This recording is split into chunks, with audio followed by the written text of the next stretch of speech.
Hello everyone, we are here up with a new video and today we are going to discuss about malaria. So what is malaria? Malaria is caused by a parasite called Plasmodium which is transmitted via the bites of infected mosquitoes. In human body, the parasites multiply in the liver and then infect the red blood cells. Talking about the pathophysiology, malaria is caused from an infected mosquito bite and the parasite starts reproducing in the liver. Some parasites remain dormant for years before becoming activated. In the bloodstream, further reproduction occurs within red blood cells and the parasite reproduction results in red blood cell infections. The cycle of red blood cell infections and destruction coincide with fever and chills. The dormant version of the parasite are ingested by another parasite.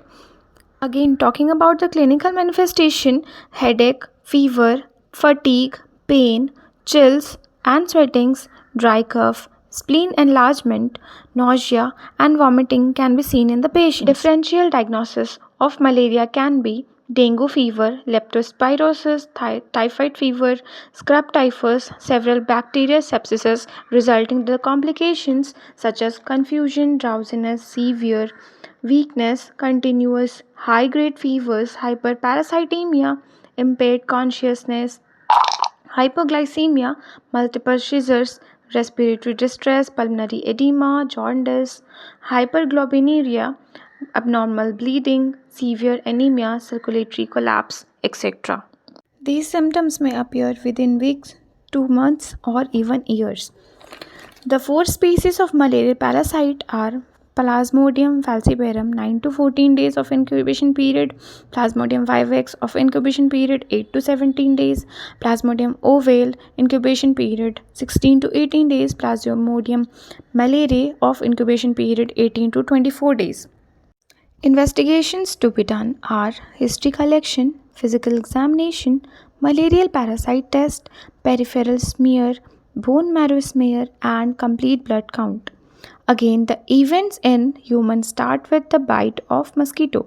So, the man is the intermediate host and mosquito is the definitive host.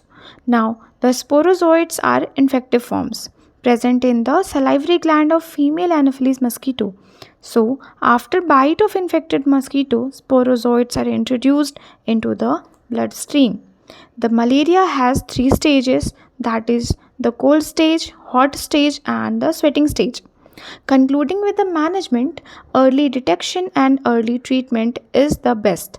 In the community, the house-to-house visit by the health workers in every 15 days is must. Early administration of chloroquine to all fever patients is done. Collection of blood films, administration of medical treatment to all positive cases of malaria is done. Measures to be taken can be DDT application and mosquito nets along with the repellent creams. Methods to control malaria can be removing or poisoning breeding grounds of mosquito or all aquatic habitat.